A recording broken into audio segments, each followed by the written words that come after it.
Hola, ¿qué tal? Mi nombre es Ángel Martínez y bueno, te presento un pequeño vídeo de formación que hemos creado para que conozcas con un poquito más de detalle lo que son los PC Quiz y también el sistema HARPC. Realmente, cuando uno observa redes profesionales como LinkedIn u otro tipo de blogs que tienen que ver con inocuidad alimentaria, percibe una falta de conocimiento importante en cuanto a lo que son esta figura legal que se ha creado en Estados Unidos como consecuencia de la entrada en vigencia de una nueva ley. Esa nueva ley se denomina Ley FISMA o Ley FSMA. La ley FISMA se puede traducir como Ley de Modernización de la Inocuidad Alimentaria, Ley Food Safety Modernization Act. Es una ley que el expresidente Barack Obama en el año 2011, justamente el día 4 de enero, llevó al Congreso de Estados Unidos y se votó para su aprobación y fue aprobada. Con lo cual, de ahí, de esa ley, surgen años más tarde, en concreto en septiembre del año 2015, 7 Final Rules o reglamentos, y uno de ellos es el que obliga a las empresas de alimentación a implantar sistemas llamados HARPC. En alguna ocasión los sistemas HARPC los he visto anunciados o publicados como sinónimos a APPCC y no son APPCCs. Tienen algún elemento en común con los APPCCs, pero realmente son sistemas nuevos. De hecho, esa ley FISMA lo que trata es de modernizar los sistemas de gestión que están vigentes en Estados Unidos y que obliga tanto a los estadounidenses que fabrican alimentos como a los que fabricamos alimentos fuera de Estados Unidos y que exportamos el producto allí para poder ser consumido por la ciudadanía estadounidense. Entonces, lo más importante que deben tener en cuenta es que actualmente contamos con un modelo de gestión que es nuevo, es novedoso. Está basado en lo que se denominan controles preventivos, que se les va a explicar a lo largo del curso. Y estos controles preventivos los tienen que diseñar e implantar y mantener en la empresa alimentaria los profesionales PCQs. Ahora bien, los PCQs, cuando son figuras legales, porque están trabajando en Estados Unidos o en fábricas que fabrican alimentos para exportarlos a Estados Unidos, para que sean consumidos allí, están expuestos o sometidos al cumplimiento de 4 obligaciones legales.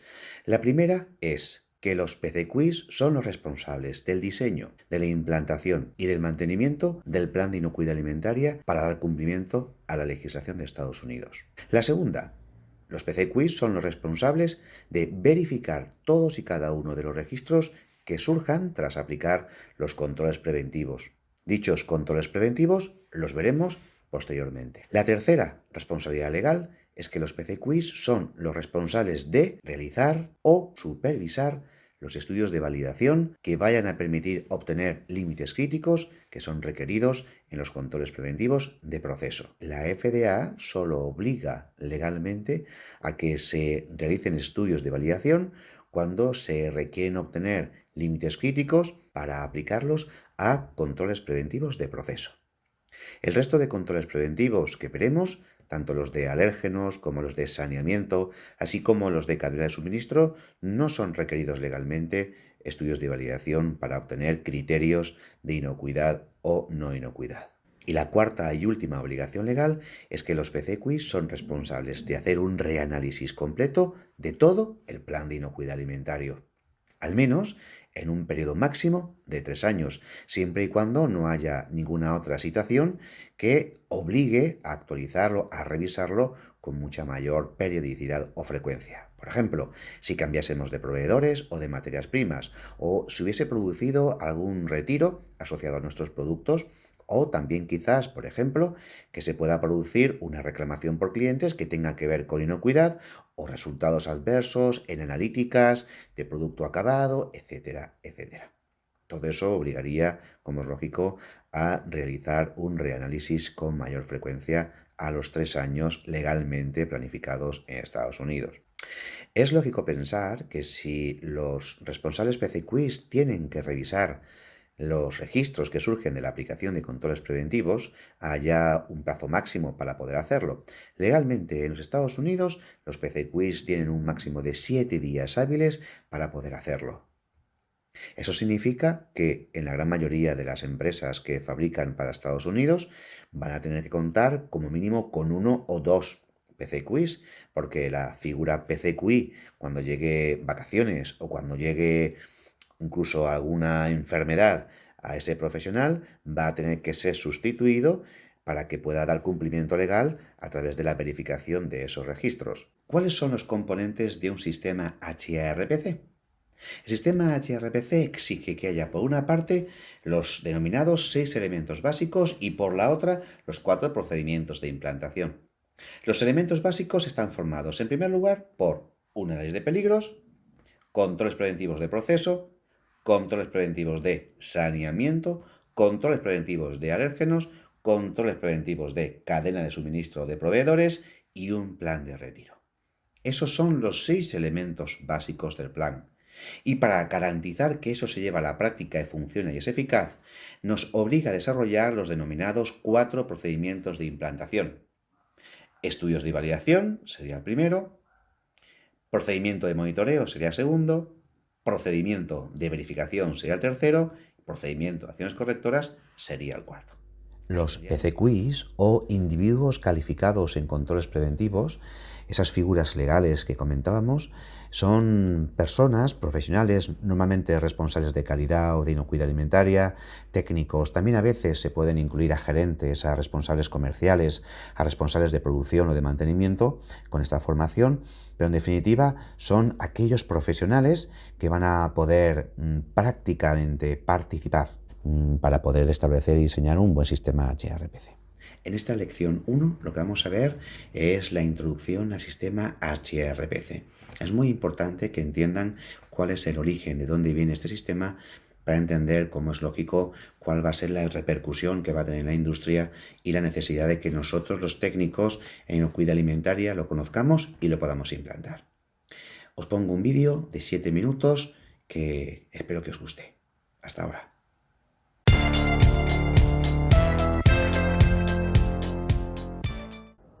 Hola, este vídeo ha sido realizado por PCQI Academy y en él le explicamos cuál es el origen y situación actual de la ley FISMA. La ley FISMA significa Ley de Modernización de la Inocuidad Alimentaria. Esta ley surge debido a la necesidad de actualizar la legislación que garantiza la fabricación inocua en los Estados Unidos. Es lógico entender que la fabricación de alimentos debe ser asegurada por los responsables de los diferentes países, ya que en el mundo globalizado en el que nos encontramos permite comercializar los alimentos a lo largo y ancho del mundo. La cadena alimentaria es cada vez más compleja. Se adquiere y se utiliza materia prima procedente de países ubicados, en muchas ocasiones, a miles de kilómetros de las fábricas que las utilizan. Y también, en muchos casos, con garantías y requisitos legales muy diferentes a dichos países fabricantes, e incluso a los países consumidores de los productos finales. Asimismo, los procesos tecnológicos en la fabricación de alimentos se han vuelto más complejos, siendo relativamente frecuentes el uso de tecnologías modernas como puedan ser las altas presiones osmóticas, los ultrasonidos, los pulsos de luz, los detectores de metales y rayos X que prácticamente aparecen en todas las industrias alimentarias actuales. Aunque parezca curioso, hasta 1906, es decir, apenas 100 años atrás, en Estados Unidos apenas existían mecanismos reguladores y de inspección que garantizasen la fabricación inocua de los alimentos. Tuvo que aparecer una novela que fue publicada por un escritor que se hizo muy famoso debido a ello, llamado Upton Sinclair, cuya novela La jungla, o The Jungle en inglés, describía con pelos y señales todas las prácticas antihigiénicas que se realizaban en los grandes mataderos de Chicago. Esta novela provocó tal revuelo social que obligó al gobierno de los Estados Unidos a publicar la primera ley que regulaba el etiquetado correcto de los alimentos y se realizaban o establecían los requisitos necesarios para evitar el fraude que se producía en aquellos momentos. Puede parecer algo exagerado, pero de ese matadero de Chicago salía prácticamente toda la carne que se consumía por todos los consumidores estadounidenses. Sin duda, les recomiendo su lectura cuando tengan un momento para dedicarlo al ocio. La primera ley fue llamada Ley de Pureza de Alimentos y Medicamentos. 32 años más tarde, en 1938, el expresidente Roosevelt tuvo que llevar al Congreso de los Estados Unidos una segunda ley que protegiese en mayor grado a los consumidores de alimentos, así también como de los medicamentos y los cosméticos. Esta ley es la verdadera base legal de lo que surge a continuación en cuanto a los requisitos de cumplimiento actuales, y se llamó Ley Federal de Alimentos, Medicamentos y Cosméticos, que está vigente en la actualidad. Esta ley facultaba a la FDA, o también llamada Administración de Alimentos, Medicamentos y Cosméticos de los Estados Unidos, que fue creada en 1930, a responsabilizarse, entre otras actividades, de asegurar la producción inocua de alimentos. Actualmente la FDA ha desarrollado más de 200 leyes y muchas de ellas siguen vigentes. Por ejemplo, la ley FALCPA sobre protección del consumidor e información de alérgenos en el etiquetado, o las buenas prácticas de manufactura redactadas en los años 70 en un Código Reglamentario Federal número 110. O, por ejemplo, también fuera responsable de las primeras publicaciones de APPCC que se aplicaron en la industria y que, por ejemplo, regulaba en aquel entonces el sector de las conservas de baja acidez.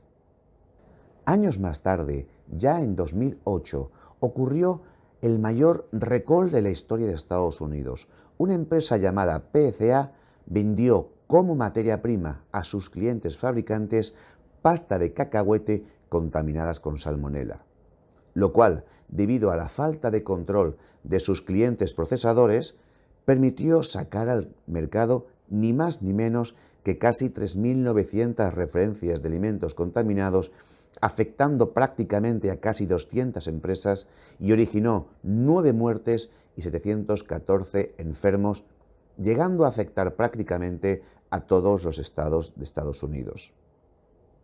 Dado el problema ocasionado y el revuelo social generado, el expresidente Barack Obama creó un comité técnico que estudió las causas raíz de todos los brotes alimentarios que habían ocurrido a lo largo de los años.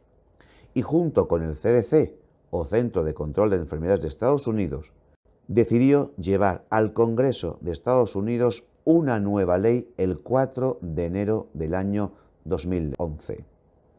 Una nueva ley que obligase a poner todas las medidas preventivas necesarias a los fabricantes de alimentos para evitar que se volviesen a producir los brotes alimentarios anteriores por motivos similares a los que habían sido analizados por el Comité Técnico. Esta nueva ley se llamó Food Safety Modernization Act, o Ley FISMA, según sus siglas en inglés. Esta legislación no solo debe cumplirse en los Estados Unidos, sino también en cualquier fábrica de alimentos que exporte sus productos para ser consumidos en los Estados Unidos. Fue desarrollada posteriormente en 7 reglamentos o Final Rules por parte de la FDA que aparecieron en septiembre del año 2015. En base a lo anterior indicado, el sistema HARPC es el nuevo modelo de gestión de inocuidad alimentario que surge como consecuencia de uno de esos reglamentos, en concreto el 21 CFR 117, o también denominado Reglamento de Controles Preventivos Basados en el Riesgo. Este modelo de sistema de gestión tiene un carácter mucho más preventivo y técnico-científico que el APPCC, y sin duda lo sustituirá en un futuro no muy lejano. Actualmente, en el año 2020, ya no solo es obligatorio en Estados Unidos, ya ha pasado también a ser obligatorio al país Canadá.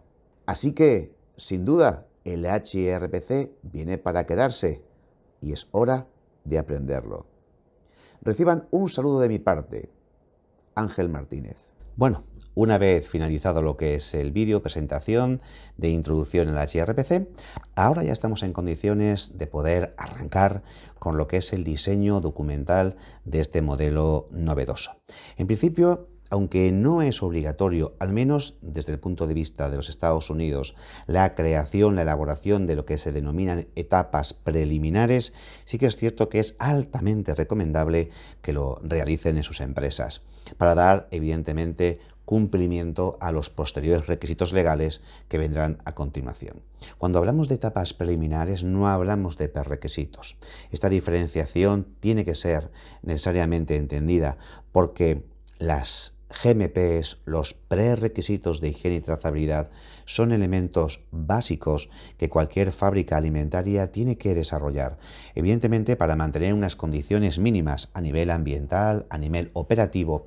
Es requerido, sin lugar a dudas, que las GMPs o prerequisitos sean desarrollados. Cuando hablamos de etapas preliminares para el modelo HRPC, de lo que hablamos es, en primer lugar, de crear, por una parte, un equipo de inocuidad. Las tres obligaciones legales que tiene un equipo de inocuidad son las siguientes. En primer lugar, el equipo de inocuidad tiene que, por una parte, diseñar, implantar y mantener ese plan de inocuidad documentado que se establece obligatorio por Estados Unidos. También ese equipo de inocuidad va a tener que asegurar que lo que se ha documentado se lleva a la práctica y además es eficaz. Es decir, la segunda responsabilidad, por tanto, es asegurar que todo lo que se documenta se lleva a la práctica y funciona. Y la tercera obligación legal, y esta tiene que ver mucho también con nuestros departamentos de recursos humanos, es asegurar la capacitación de todos aquellos profesionales cuya actividad pueda afectar a la inocuidad del producto. Esas son las.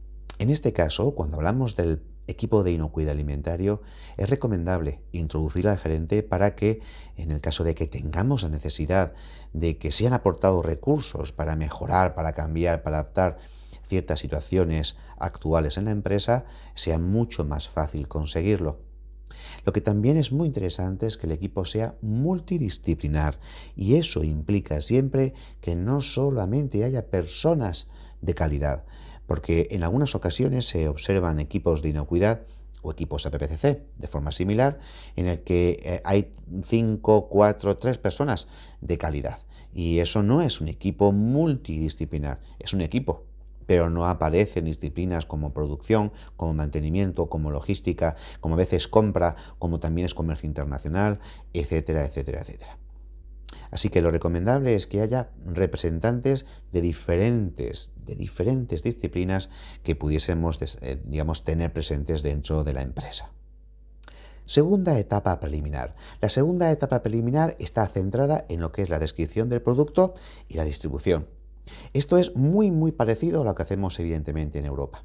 La única diferencia es que cuando uno va a describir el producto, en el caso de Estados Unidos, tiene que ir a buscar en un código reglamentario federal que ha publicado, donde están listados todos los nombres de los alimentos que se pueden comercializar allí.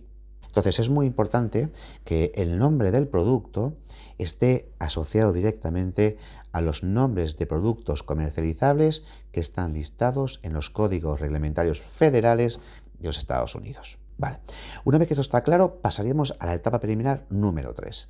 La etapa preliminar número 3 es muy importante. Todos los sistemas de gestión están haciendo esfuerzos en que a nivel de gestión los definamos muy bien. Por ejemplo, lo que es el uso previsto del alimento y también la población de destino. En este caso es fundamental determinar que, por una parte, el uso esperado puede aportar en función del mismo nuevos peligros que quizás no hubiesen sido analizados si no se tuviesen en cuenta en este caso. También hay que valorar lo que un consumidor en su casa podría hacer usando nuestro producto. Por ejemplo, congelándolo, descongelándolo, abriéndolo parcialmente y guardando el resto, o también, por ejemplo, utilizando los microondas para poder calentarlos, consumirlos, etcétera, etcétera. Luego también lo que es la población de destino. ¿Y qué condiciona la población de destino?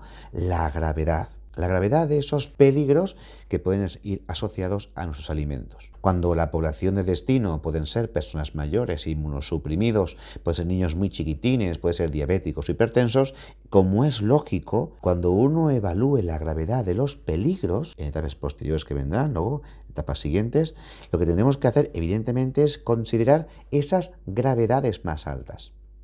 Si una persona mayor puede morir por haber consumido un alimento que a una persona adulta sana no le hubiese provocado nada, nosotros debemos siempre considerar a nivel de gravedad la que le provoca a la población más vulnerable.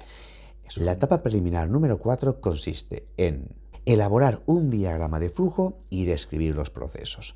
Los diagramas de flujo, tal y como los elaboramos a nivel europeo, pueden ser perfectamente válidos, pero desde el punto de vista de Estados Unidos, los diagramas de flujo tienden a ser más bien escuetos, básicos, donde de un simple vistazo, de una forma sencilla, lo veamos todo.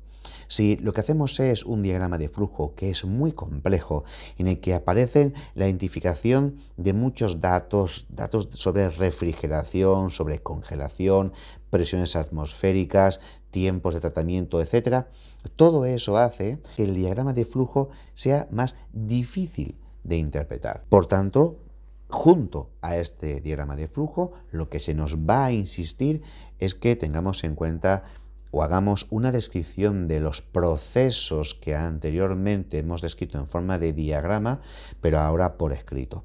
Y es aquí donde ponemos toda la información que sea necesaria, desde los parámetros de trabajo, las necesidades de indumentaria, la temperatura ambiental de las salas, las necesidades de higiene, la identificación de colores de utensilios, cualquier otro aspecto que sea necesario, se puede hacer aquí. Respecto al diagrama de flujo, es muy importante que tengáis en cuenta, como es lógico y es razonable, cualquier situación que no es la rutinaria, pero que se podría dar también dentro de la empresa. Por ejemplo, devoluciones, reprocesados, o por ejemplo, también lo que son retiradas de producto. Una vez que tenemos las 4 primeras etapas preliminares diseñadas, tenemos que establecer la quinta y última. En este caso, lo que consiste esta etapa preliminar número 5 es simplemente verificar que esos diagramas de flujo que hemos desarrollado en la oficina con el equipo de inocuidad se verifique en planta productiva. ¿Y quién conoce mejor que nadie los procesos productivos? Pues las personas que trabajan en planta. Ni la gerencia normalmente, ni los responsables de mantenimiento normalmente, y muchas veces incluso nuestros compañeros de calidad tampoco. Incluso nosotros como responsables de calidad conocemos el proceso productivo también como nuestros responsables de producción y como nuestros encargados o jefes de línea, propietarios de línea, etcétera, etcétera. Ellos son los idóneos para verificar los diagramas de flujo. Pueden estar acompañados por nosotros, como es lógico, por el resto del equipo de inocuidad, pero la FDA no nos obliga a hacerlo todo el equipo, sino que simplemente a que haya una verificación, se firme la verificación, se feche, se indique qué producto se ha verificado, qué lote, para asegurar que es representativo de todos los diagramas de flujo que podamos haber establecido en función del alcance de nuestro plan. Y de esta forma ya tendríamos las 5 etapas preliminares perfectamente desarrolladas. La lección 3 es el análisis de peligros y la determinación de controles preventivos. En esta lección ya aparecen elementos diferenciadores con respecto a los APPCCs. ¿Por qué? Es cierto que el APPCC incluye un análisis de peligros. Lo que ocurre es que la sistemática para elaborar un análisis de peligros con los APPCCs son diferentes con respecto a los HARPCs. El análisis de peligros es la parte más importante de cualquier sistema de gestión. En el caso de los HARPC, el HARPC establece unas obligaciones de gestión muy sistematizada. Los pasos para poder realizar un análisis de peligros de una forma sistemática, según se establece en el HARPC, son los siguientes. Primer paso. Ese primer paso va a constar en enumerar todas las etapas que habían surgido de nuestro diagrama de flujo, con una observación muy importante, y es que en cada etapa, si apareciesen ingredientes nuevos, debemos considerar como etapa diferente el hecho de que aparezcan ingredientes diferentes. ¿De acuerdo? Etapa número 2. En la etapa número 2 es fundamental que se analice por una parte de manera bibliográfica y luego por otra parte de manera real, visitando la extracción, todos los peligros físicos, químicos y biológicos que pueden aparecer de forma razonable y conocida de cada una de las etapas que habíamos numerado anteriormente. Teniendo siempre en cuenta, no se olviden, las diferentes fuentes de contaminación, tanto las personas como el ambiente, como también los ingredientes allí utilizados. Cuando el equipo de inocuidad consigue analizar un peligro que es razonable o es conocido, es fundamental que siempre incluya la causa por la que se determina como peligro, porque el mismo peligro, por diferentes causas, va a requerir diferentes medidas preventivas. Y es fundamental, por tanto, si hablásemos quizás de salmonela, el que diferenciemos si es un peligro salmonela por proliferación debido a rotura de cadena de frío o si es un peligro salmonela por supervivencia a un tratamiento térmico. Una vez que hemos conseguido elaborar todo el paso 2 o etapa 2, que es una etapa que normalmente dura semanas e incluso meses, pasaríamos al tercer paso. Este tercer paso es fundamental que cojamos peligro por peligro y vayamos analizando su probabilidad y su gravedad para poder justificar en base a ese análisis si es significativo o no dicho peligro. Una observación muy importante. Cuando valoremos las probabilidades, en este modelo HARPC siempre tenemos que tener en cuenta la probabilidad con la que aparece un peligro en ausencia de controles previos. No estoy diciendo de no aplicar las buenas prácticas o prerequisitos, sino en ausencia de controles preventivos previos, como pueden ser puntos de control, como pueden ser PCCs, etc. ¿De acuerdo? Esto es muy importante.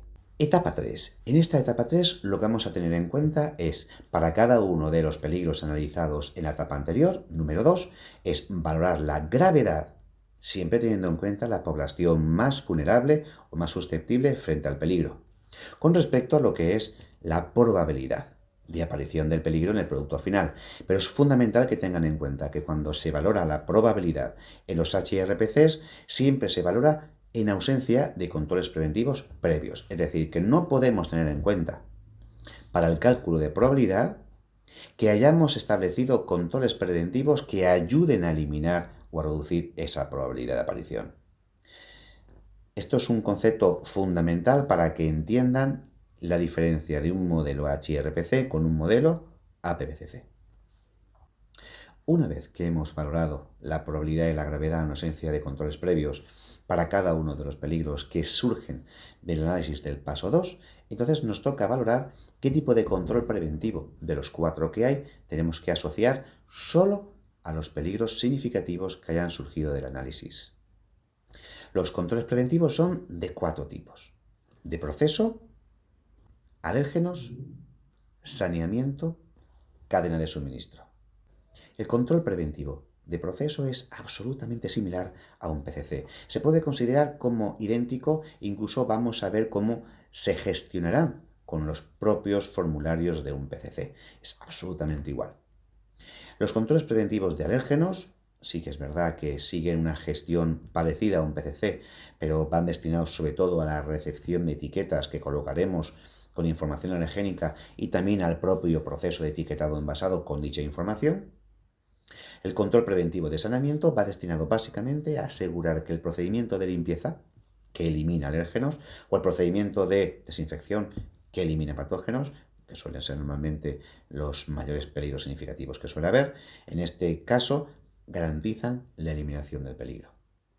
Y en el caso de, evidentemente, el control preventivo de cadena de suministro de proveedores, somos conscientes que los proveedores aportan una gran cantidad de peligros que pudiesen ser significativos, pero que nosotros internamente en nuestra fábrica no tenemos capacidad para asegurar que se elimina, se reduce o controla, y por tanto tenemos que asegurar que es el proveedor quien gestiona correctamente estos peligros. Y habrá que establecer un control preventivo específico para eso.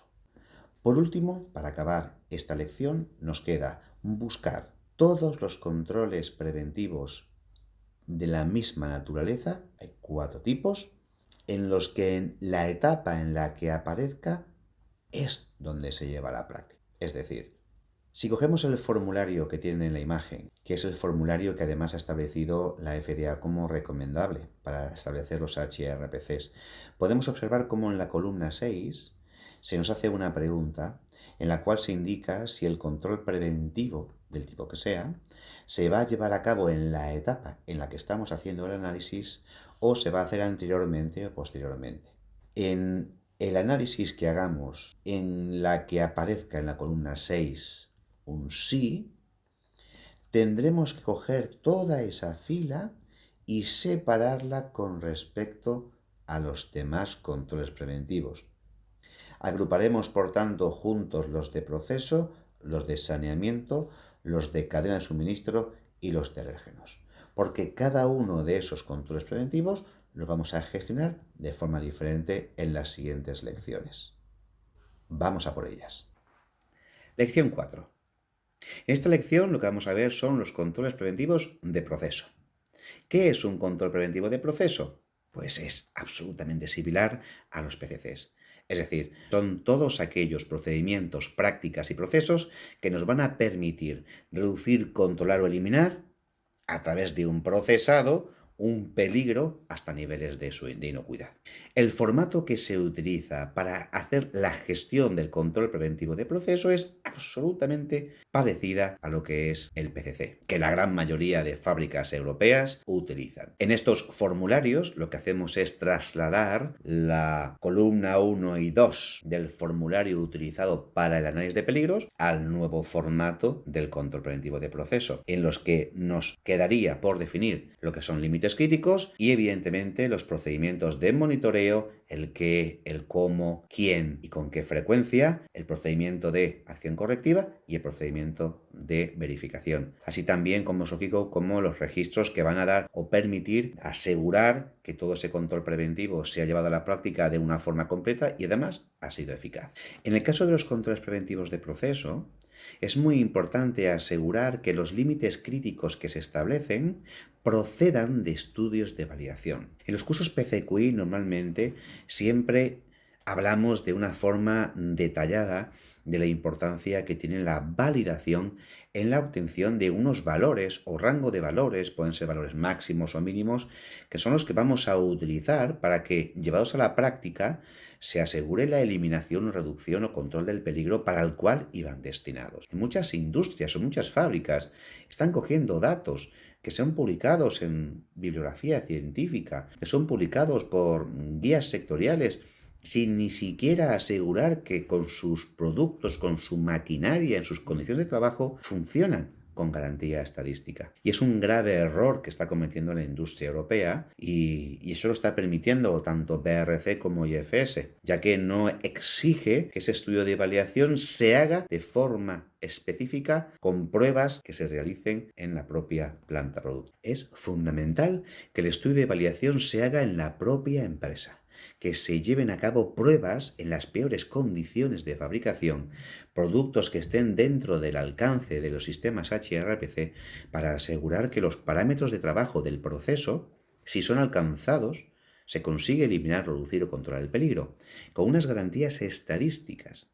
Los estudios de validación no son estudios sencillos, son estudios complejos, que en la gran mayoría de los casos los técnicos en alimentación no estamos formados para poder hacerlos y tenemos que recurrir a empresas externas. Esto es muy importante. También una recomendación en referencia al control preventivo de proceso es que utilicen, si es posible, lo que se denominan límites operativos. Tengan en cuenta que los límites operativos son límites o parámetros de trabajo, muchas veces condicionados por asegurar o garantizar unos niveles de calidad exigidos por la propia empresa o quizás también por el cliente, que de alguna manera, cuando se alcanzan, al ser más restrictivos que los límites críticos, aseguran también que se elimina, controla o reduce el peligro para el cual iba destinado ese procesado. Pero es muy importante que tengan en cuenta que los equipos de medición, como las sondas que dan información acerca de temperatura, tienen incertidumbres, tienen errores, tienen desviaciones que deben ser adicionadas siempre en los valores de límites críticos para asegurar que los parámetros de trabajo normales, diarios, siempre como mínimo alcanzarían el límite crítico. Lección 5. La lección 5 está referida al control preventivo de alérgenos. En el caso de la gestión de alérgenos, ha quedado ampliamente demostrado que no tenemos la experiencia y no lo hacemos todo lo bien que nos gustaría. porque cuando uno mira el listado de retiradas de productos que se producen a nivel mundial, que casi uno de cada dos retiros es como consecuencia de no haber identificado correctamente los alérgenos, no haberlos gestionado bien y por tanto que no estamos asegurando que los alérgenos que llevan mi producto van perfectamente reflejados en las etiquetas que pongo al mismo. En función de las obligaciones legales. Recuerden que la legislación europea es diferente a la legislación estadounidense. La legislación estadounidense en relación a alérgenos se recogen bajo la ley FALCPA y en este caso la europea se recoge bajo ese reglamento 1169/2011 en el cual pues se catalogan 14 grupos de alimentos alergénicos que son mucho más de los que se recogen en los Estados Unidos a través de la ley FALCPA. En el caso de la ley FALCPA se exige que se controlen, se gestionen, se identifiquen de forma adecuada los 8 alérgenos mayores. Esos alérgenos mayores presentan 5 alimentos que son específicos y 3 que son grupales. Los específicos. En esta lección lo que vamos a ver son los controles preventivos de saneamiento. El control preventivo de saneamiento tiene una gestión diferente al resto de controles preventivos. El control preventivo de proceso es similar en cuanto a formato con respecto al de alérgenos. La diferencia de que el control preventivo de saneamiento define muy claramente cuál es el objetivo que se requiere asegurar a través de esas actividades de limpieza y o desinfección que podamos desarrollar e implantar en la empresa. Es decir, cuando por ejemplo un peligro significativo es un alérgeno que puede pasar de una línea a otra, de un producto a otro por utilizar líneas comunes en la fabricación de los mismos, hay que asegurar, hay que dar garantías de que se elimina ese alérgeno del producto 1 para que no pase al producto 2. En este caso, este procedimiento de limpieza tiene que estar bien definido, bien desarrollado y garantizado de manera que lo consiga, como un procedimiento escrito, donde aparecerán objetivos, aparecerán, por ejemplo, frecuencias, aparecerán responsables de llevar a cabo esa actividad de limpieza, acabarán apareciendo también actividades de monitoreo, de verificación, de acciones correctivas, etc. Respecto a los controles preventivos de cadena de suministro, este suele ser uno de los controles preventivos más complejos y aparece además cuando se dan unas ciertas condiciones muy específicas, es decir, cuando un proveedor no suministra una materia prima en cuyo análisis de peligros se ha determinado la presencia de un peligro significativo. Si nosotros tenemos la capacidad en nuestro centro productivo de eliminarlo, reducirlo, controlarlo a través de procesados o algún otro tipo de control preventivo que se pueda aplicar internamente en mi fábrica, no hará falta que le apliquemos el control preventivo de cadena de suministro al proveedor. También, si un cliente puede tratar y eliminar, reducir, controlar el peligro a través de tratamientos térmicos, a través de procesados que están indicados, por ejemplo, en las etiquetas del producto, tampoco haría falta que aplicásemos un control preventivo al proveedor. De manera que, tanto si yo soy procesador capaz de eliminarlo o controlarlo, o bien mi cliente, como en última instancia también pudiese hacerlo, no derivaríamos un control preventivo a la cadena de suministro. Pero claro, si no fuese así, si nosotros procesadores o tampoco nuestros clientes son capaces de eliminar o reducir un peligro que ha salido significativo en el análisis de peligros, como podría ser, por ejemplo, aquellos que se suelen producir normalmente respecto a plaguicidas o respecto a sustancias químicas que nos pueden venir digamos desde el productor primario, desde los campos de cultivo o los ganaderos, radionucleótidos, por ejemplo. También en este caso sí que sería claro la necesidad de establecer un control preventivo de cadena de suministro y que sea el propio proveedor el que a través de sus gestiones asegura que controla perfectamente la presencia de ese peligro potencial, que para nosotros es significativo, a través de una serie de gestiones que nosotros le vamos a exigir que las garantice y que no solamente va a necesitar su aprobación como proveedor, sino también nos va a exigir a nosotros que le hagamos un seguimiento continuo en el tiempo, de manera que se garanticen esas condiciones de inocuidad para ese peligro significativo asociado a una materia prima que nosotros no podemos eliminar o controlar, ni tampoco nuestros clientes. Y ya por último nos queda hablar del sexto elemento básico del plan, que es el plan de retiro.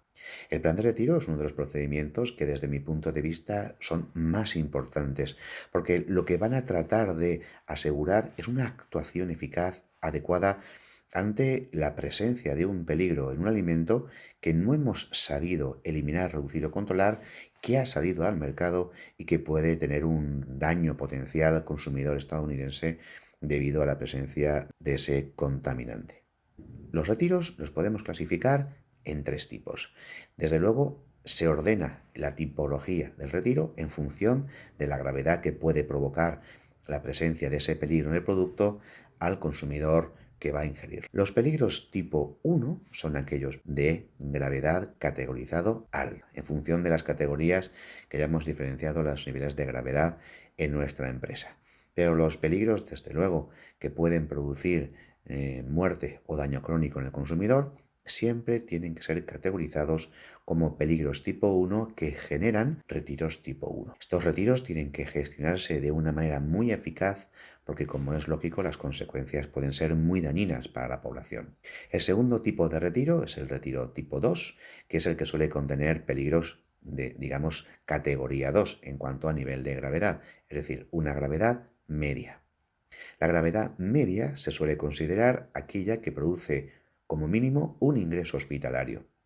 Lo que ocurre es que en el ingreso hospitalario, aunque estemos varios días ingresados, no nos provocará muerte ni nos provocará tampoco daño crónico o nos dejará secuelas para toda la vida.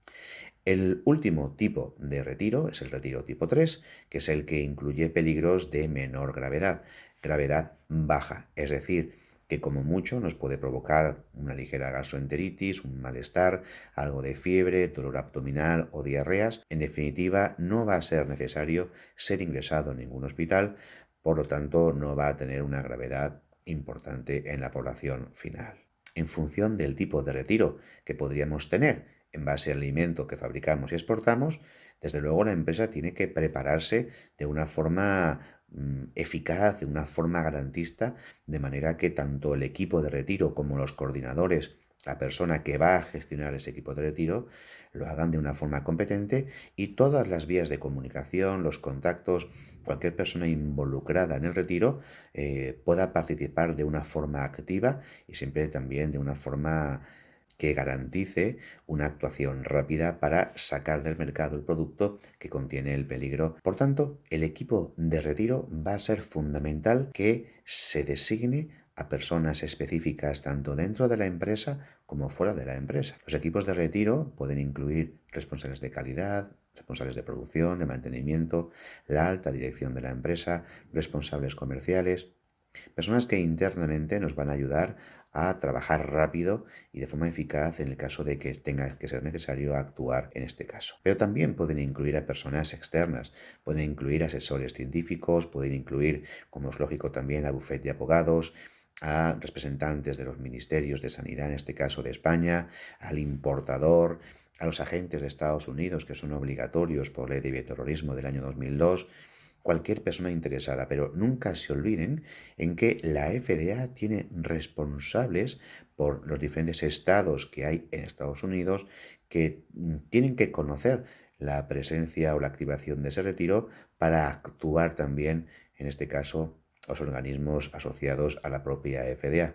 De hecho, en la Oficina de Asuntos Reglamentarios, que está accesible directamente en la página web de FDA, www.fda.gov, podemos tener conocimiento de cuáles son los responsables de la FDA, que son los que gestionan los retiros en función del estado en el que se esté produciendo dicho retiro, y debemos nosotros asegurar que el nombre, la dirección, el teléfono, es decir, los datos de contacto, se mantengan actualizados para permitir que en caso de necesidad nos podamos comunicar y podamos, como es lógico, ofrecer toda la ayuda y cooperación en la situación de retiro que se pudiese producir. Es muy importante que la empresa empiece a gestionar tres elementos fundamentales en un retiro. El primero, las vías de comunicación. Las vías de comunicación son fundamentales para asegurar que todas las personas interesadas van a poder llevar a cabo la actividad para la cual se ha destinado, es decir, cada persona que está dentro del equipo de retiro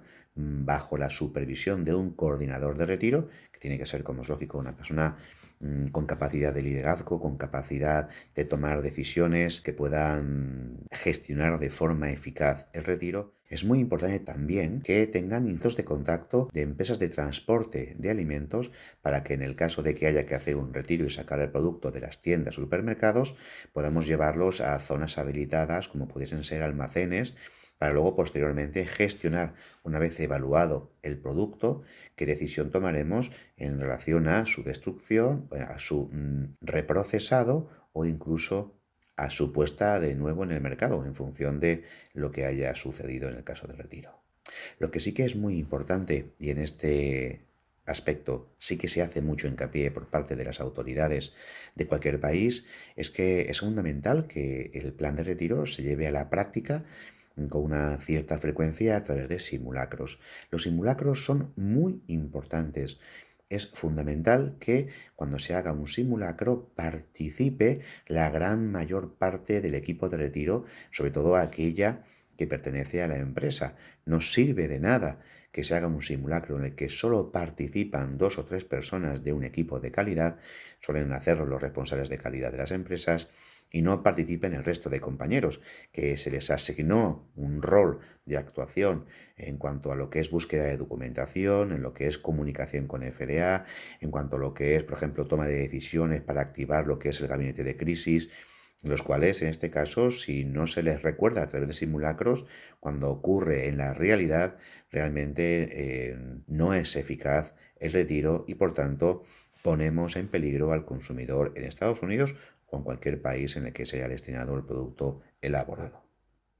Bueno, hasta aquí hemos llegado. Espero que el vídeo te haya resultado interesante, espero que hayas pausado el vídeo en aquellos momentos en los que quizás ya sea un poquito duro continuar con él, pero en definitiva que hayas aprendido y no tengas ningún tipo de duda. Si necesitas más información al respecto, a través del email o a través del WhatsApp o del teléfono, puedes consultarme de forma gratuita cuantas veces necesites. ¿De acuerdo? Muchísimas gracias. Un saludo.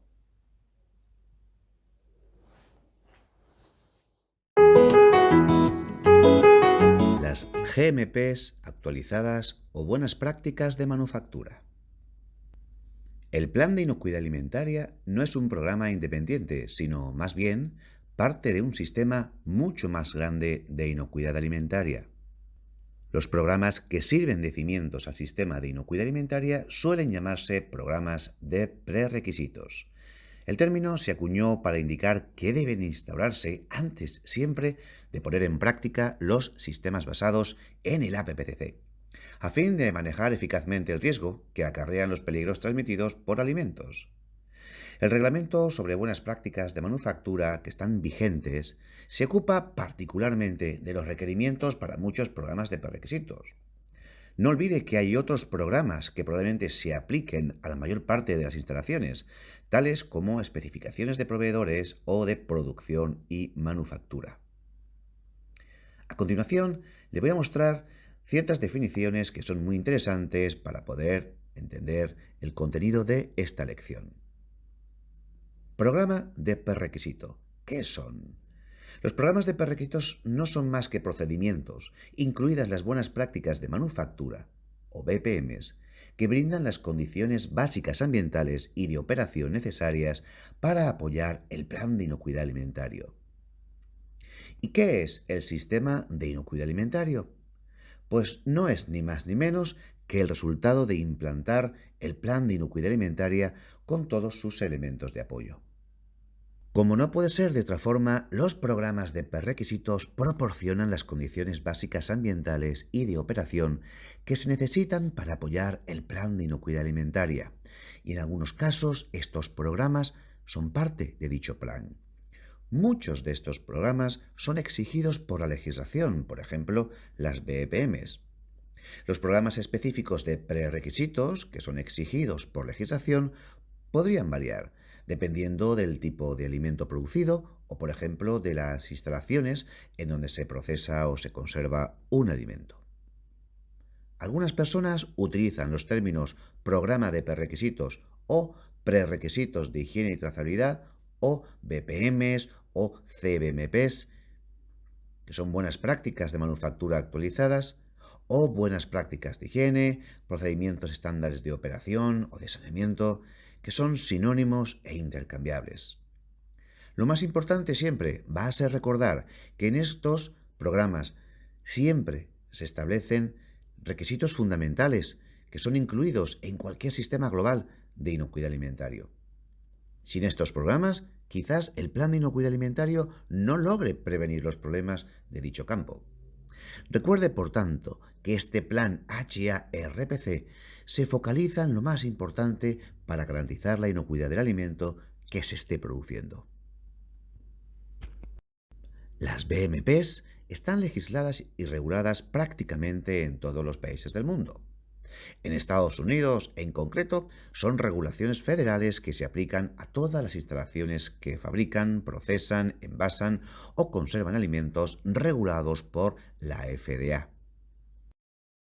Se describen las normas sanitarias mínimas que debe cumplir una instalación de procesamiento de alimentos, incluido al personal que trabaja dentro de la planta productiva, que puede ser interno o externo. No hay diferenciación alguna al respecto.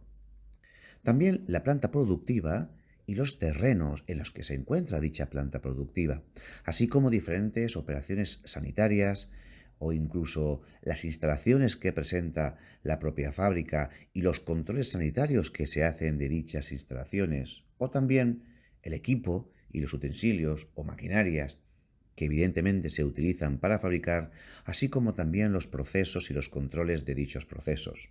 También los procesos y los controles, así como el almacenamiento y la distribución, van a ser necesarias para asegurar el cumplimiento de las BPMs. La educación y capacitación de los empleados es un programa importante de prerequisitos. La capacitación de los empleados debe cubrir la limpieza, los requisitos de salud, cómo llevar a cabo su trabajo y cómo éste puede afectar la inocuidad del producto. Esta capacitación de empleados debe estar documentada siempre. Supervisar y dar buen ejemplo también son parte importante del sistema. Aunque no vamos a entrar en detalle con las necesarias prácticas de higiene y manipulación que requiere el personal, recuerden que las personas que manipulan alimentos y que presentan vómitos, diarreas, ictericia, dolor de garganta con fiebre, por ejemplo, o heridas o lesiones abiertas, podrían ser una fuente de contaminación microbiológica que podría causar una enfermedad transmitida por alimentos. Los procedimientos y prácticas que usted tenga deben asegurarse de que las personas enfermas no estén cerca o alrededor del alimento y los empleados deban recibir capacitación al respecto. Las personas también pueden llevar contaminantes potenciales hacia el ambiente de procesamiento. La ropa debe estar limpia, se debe contemplar siempre el uso de uniformes, batas, calzado para el uso exclusivo, códigos de colores si fuese necesario y otras opciones de vestimenta, dependiendo siempre de las necesidades de la actividad productiva en cuestión. El lavado adecuado de las manos y la desinfección de las manos cuando se manipulen alimentos listos para el consumo va a ser esencial para impedir la contaminación directa, la contaminación cruzada y el contacto cruzado de alimentos. Esto se debe hacer cada vez que los empleados se alejen de las estaciones o lugares de trabajo. Las BPMs para la planta productiva y el terreno en el que se ubican ayudan a garantizar que los edificios y estructuras sean adecuados para los fines de producción de alimentos y a efectos de reducir la posibilidad de recontaminación con patógenos. Por ejemplo, se debe asegurar que los terrenos fuera de la instalación que procesa alimentos estén limpios y ordenados, que no haya ninguna agua estancada o que los desechos se recolecten y se eliminen frecuentemente. Dentro de la instalación, proporcione siempre un espacio adecuado y una separación apropiada y suficiente para las diferentes operaciones a realizar. Por ejemplo, entre el producto cocinado y el producto crudo y entre alimentos con diferentes perfiles de alérgenos si fuese necesario. Las paredes, suelos y techos se deben encontrar en buenas condiciones. Asimismo, es importante asegurarse de que no gotee condensado sobre el producto que se está procesando. Que haya además una iluminación adecuada para las diferentes operaciones y que todo vidrio o cristal esté protegido contra rupturas.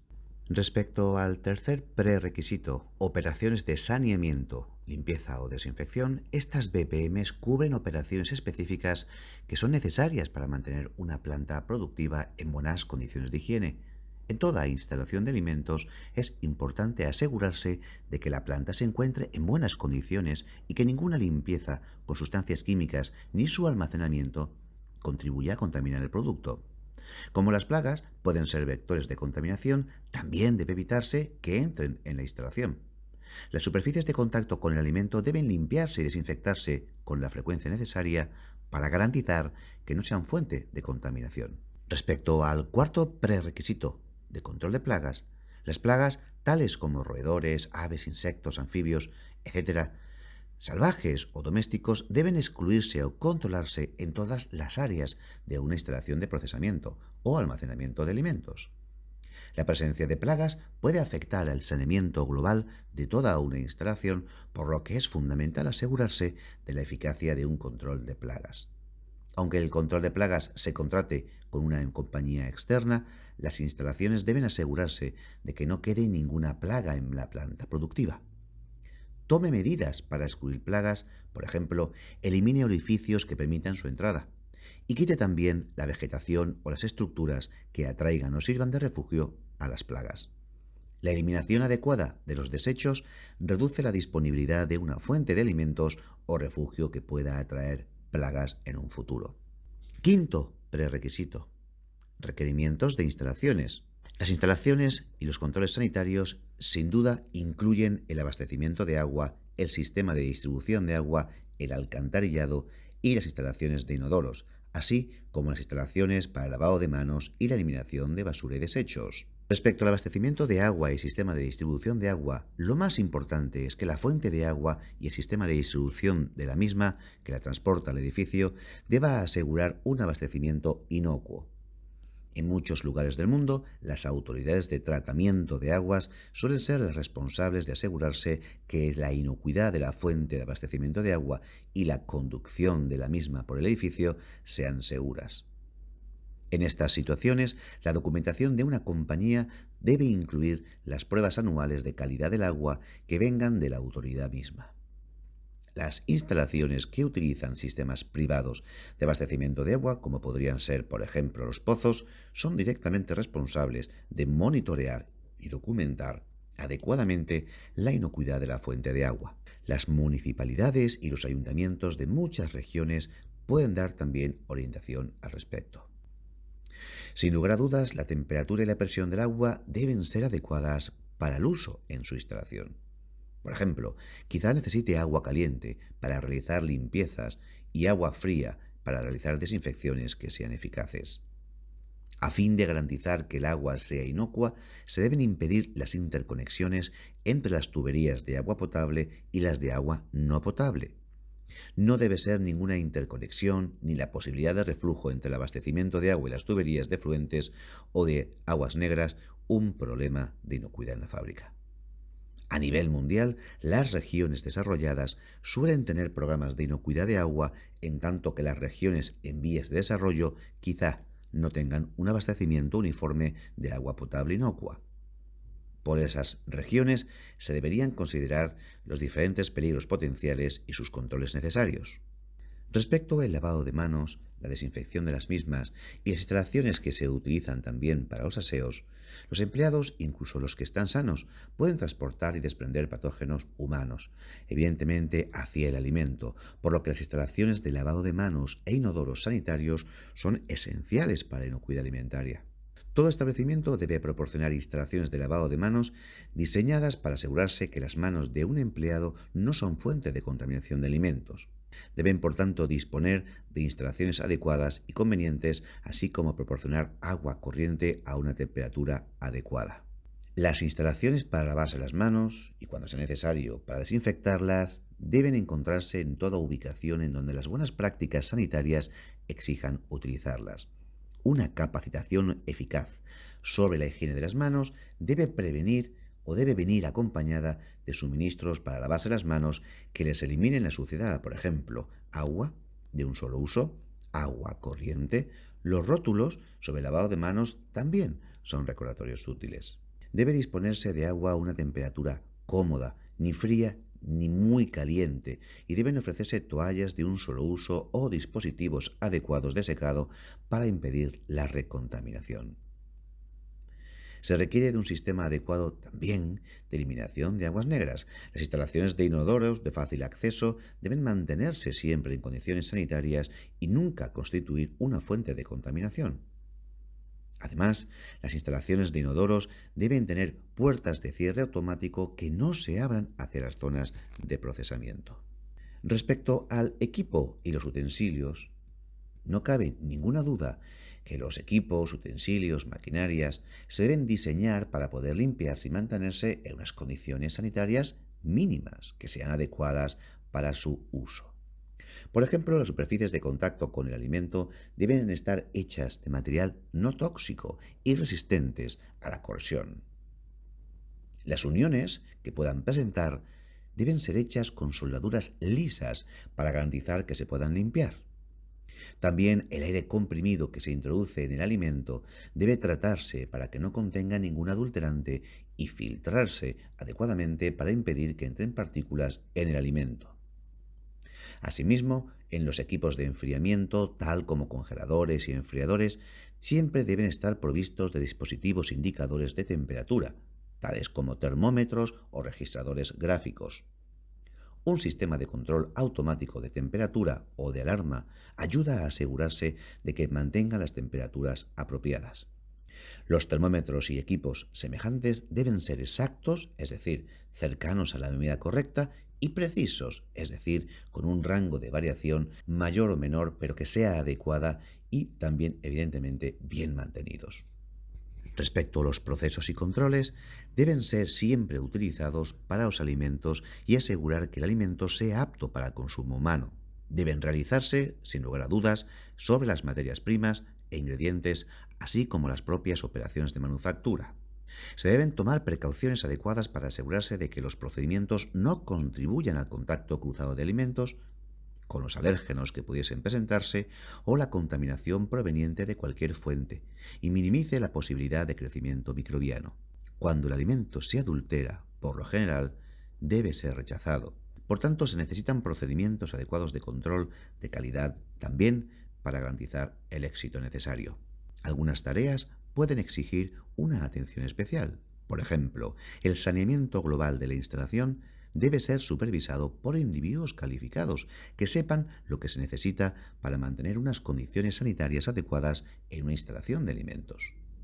El sexto prerequisito está relacionado con el control de materias primas e ingredientes. En las transacciones comerciales es muy común que haya especificaciones escritas para los productos que se elaboran y los procesos que se utilizan para elaborarlos, así como los ingredientes y los materiales de envasado. Las especificaciones bien redactadas ayudan a garantizar que tanto el cliente como el proveedor conozcan las expectativas. Esto es especialmente importante para los ingredientes que tienen el historial de asociarse con peligros transmitidos por alimentos.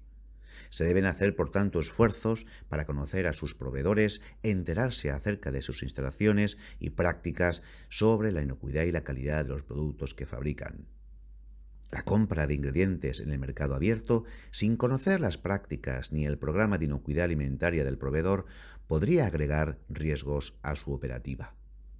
Se deben preparar especificaciones escritas de ingredientes y materiales de envasado para todos los proveedores, y se recomienda verificar el cumplimiento con estas especificaciones para las clases de ingredientes que tengan un historial de contaminación. El apego a la especificación se confirma comúnmente mediante el uso de una carta de garantía continua o un certificado de análisis, también llamado CDA, que verifique que el ingrediente o el producto cumple con las especificaciones. También los exámenes periódicos al proveedor, o mejor dicho, al producto del proveedor, comparados con los requisitos de especificación del ingrediente, deben ser un elemento de los programas de cadena de suministro. Una forma de verificar que el proveedor tenga controles instaurados consiste en utilizar una firma tercera de auditoría que revise el programa de inocuidad alimentaria del proveedor. Las materias primas deben estar libres de plagas, de materias extrañas, como por ejemplo hilos, plásticos, metales o microorganismos indeseables. Se debe garantizar utilizando las técnicas que sean apropiadas para el material y su fuente de suministro. Las materias primas se deben inspeccionar sin lugar a dudas para confirmar su idoneidad de forma continua. Deben almacenarse y manipularse de tal forma que se prevenga su contaminación y también su deterioro. Si se utilizan productos reelaborados, asegure que sean adecuadamente identificadas, almacenadas y manipuladas para impedir la contaminación, el contacto cruzado de alérgenos y el deterioro. Séptimo prerequisito: operaciones de manufactura. Todas las operaciones de manufactura se deben conducir con el fin de minimizar el crecimiento microbiano. La pasteurización, la congelación y la refrigeración son métodos de procesamiento de alimentos que se pueden utilizar para impedir la descomposición y también garantizar la inocuidad de ciertos productos alimenticios. El grado hasta el cual se utilicen dependerá del producto particular y de su distribución. Desde luego, cuando se utilicen, estos procesos deben ser hechos de forma tal que garanticen que las condiciones sean adecuadas para mantener la inocuidad del producto e impedir su deterioro. En lo concerniente a los alimentos escaldados, se necesita un enfriamiento rápido o un procesamiento adicional sin demora para impedir el crecimiento microbiano. Ciertas bacterias, llamadas termófilas, pueden crecer a temperaturas elevadas. Minimice el crecimiento de termófilas mediante una temperatura adecuada y limpiezas oportunas. Ciertos alimentos húmedos, tales como las mezclas para hornear, masas para hacer pan, salsas o salsas de carne y rellenos, pueden ayudar al crecimiento rápido de microorganismos. Se deben proteger, por tanto, también contra la contaminación utilizando ingredientes de buena calidad, tratamientos térmicos, controles de tiempo o temperatura y protección física, tales como tapaderas o cierres. En cambio, los alimentos secos que dependen de su reducida actividad acuosa para controlar el crecimiento microbiano deben tener parámetros, por ejemplo, proporción de sólidos solubles con respecto al agua o actividad acuosa, que se puedan monitorizar para garantizar que se controle el crecimiento y deben protegerse contra la absorción de humedad. Limpie y desinfecte el equipo, los utensilios y los recipientes del producto terminado según se necesite para garantizar condiciones higiénicas. Esto puede que requiera desmontar equipo para facilitar su limpieza. El uso de tamices, trampas, imanes y detectores de metales pueden servir para impedir la inclusión de metales y materias extrañas o para detectar metales si tal contaminación pudiese ocurrir. La operación de destrucción y reacondicionamiento no deben ser fuente de contaminación y se debe demostrar que los métodos utilizados son eficaces. Las condiciones higiénicas se aplican no solo a las áreas de manufactura, sino también al almacenaje y la distribución. Se debe prevenir el crecimiento microbiano a toda costa. Otros programas de prerequisitos. Además de las BPMs, otros programas comunes de prerequisitos que podrían incluir zonificación higiénica, declaración de especificaciones de proveedores y productos, un correcto mantenimiento preventivo e incluso hasta rotulaciones especiales, por ejemplo, de iconos de alérgenos o el propio equipo codificado por colores, por ejemplo, con colores especiales para recipientes de materiales de residuo o de desecho, así como otros programas específicos de la operación requerida.